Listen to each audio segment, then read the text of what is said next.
Are you telling me that Ford got up one morning and was like, hey, you want to know what would be really funny? Let's double everybody's salary. And then did it?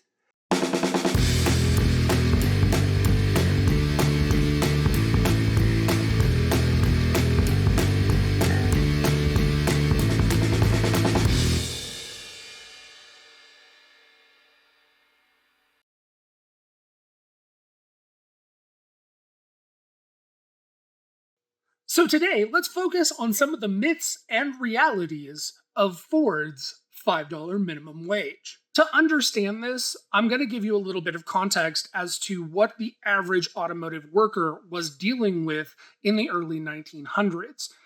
Generally, an average worker would work 6 days a week. They would work a 12-hour shift and they would make anywhere between 25 cents and 34 cents per hour.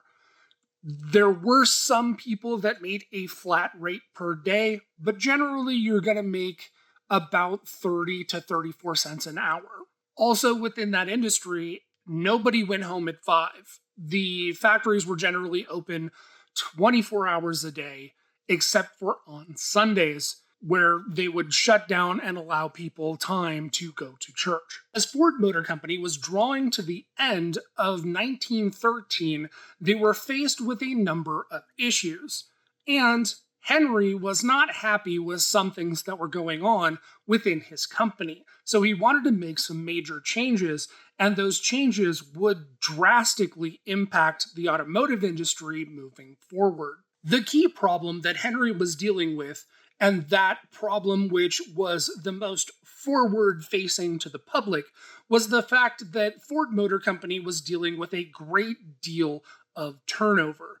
The company was averaging on a monthly basis anywhere between 30 and 35% turnover. Henry truly had no issue with people that just weren't a good fit for Ford Motor Company, but this meant that 30% of the people that they hired were being trained throughout a certain course of time and then falling out of the company. So they were investing in that training, and then those people would go on to other companies, and that would just essentially be a huge leak in profit. One of the other reasons that I think Henry wanted to come up with a new plan for his employees was also based on the fact that he was currently dealing with issues with his investors.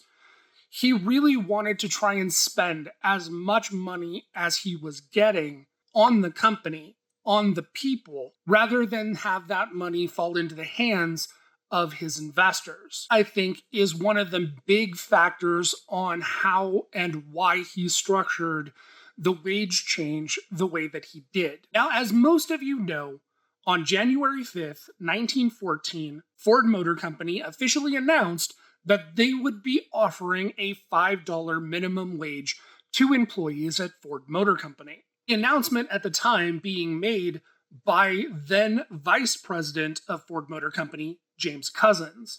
With that announcement, you had an entire workforce that just realized that they had almost doubled their wage at Ford Motor Company. And then you had industry moguls who were absolutely losing their mind that they would now have to compete with Ford Motor Company, thinking that the reason that Ford was doing this was because he was basically boasting about the success that they were currently having with the Model T.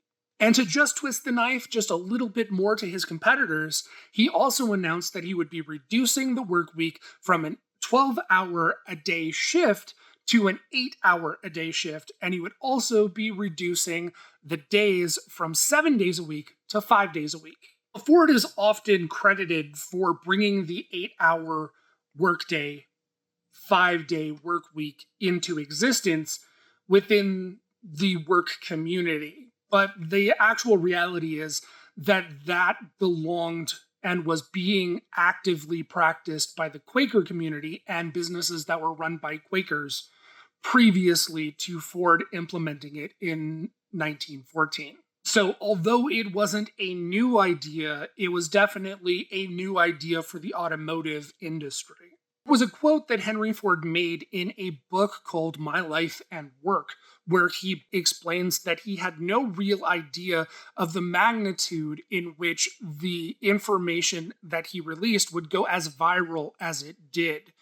And he was also saying that even though the information was laid out to these newspapers very specifically, almost no newspaper got the information correct because what he was announcing was not a $5 minimum wage.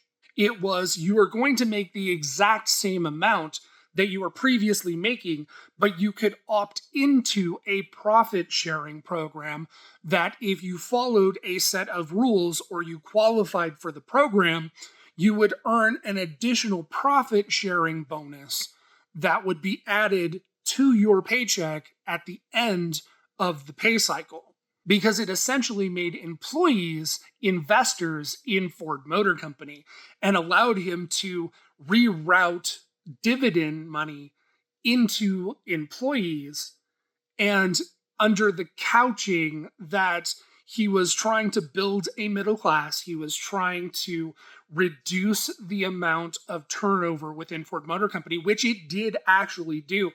Once the program was actually in place, the turnover for Ford Motor Company dropped from 35% down to about 6% per month. The other large advantage to this particular program was that it was starting to pull the best employees from Ford's competitors to come over and work for Ford Motor Company because they could make more money at Ford Motor Company, work better hours, work less days, and enjoy life better, have more time to enjoy life better. So it made the industry start having to really compete in order to retain those employees, regardless of the fact that these robber barons really wanted to keep things at the status quo.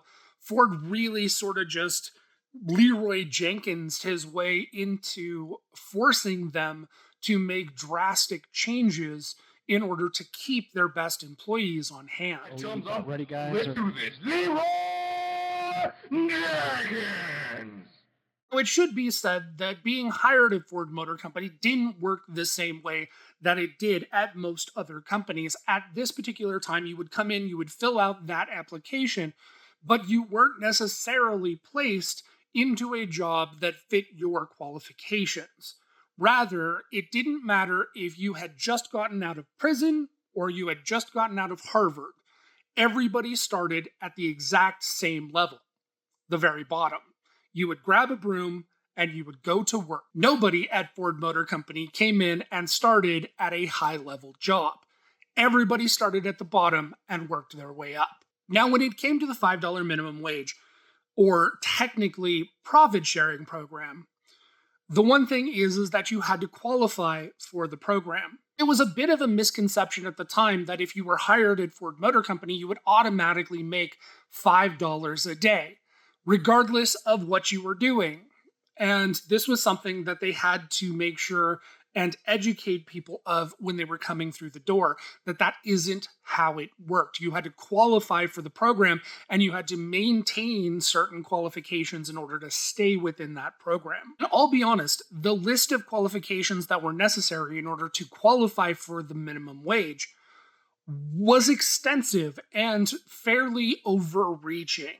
The system essentially required that you be over the age of 21, male, be sober, be steady in your work environment, show up to work on time, make sure that you're ambitious in trying to learn and grow within the position that you're in, that you have means of saving money. It was also a requirement that if you were an immigrant to the United States, that you needed to take and complete an English course and learn English in order to qualify for the wage and work at Ford Motor Company. If you were unable to finish that course, you were not allowed to continue working at Ford Motor Company. It's a strict requirement that anybody who was abusive towards their family was removed from the program, and not allowed to continue working at Ford Motor Company. The other thing was that if you had a home in which you took in a boarder as additional income, you were not able to qualify for the program.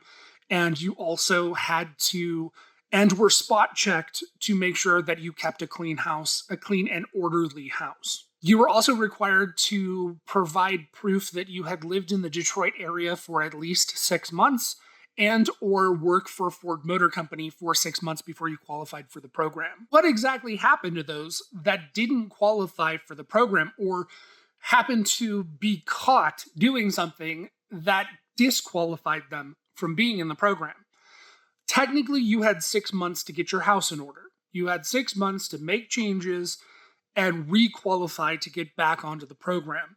If at that time you were able to get back on the program, the bonus that you would have earned during the time that you were not on the program was credited back to your next paycheck. If for some reason that you were unable to qualify to get back on the program, you would more than likely be reevaluated and likely let go from Ford Motor Company.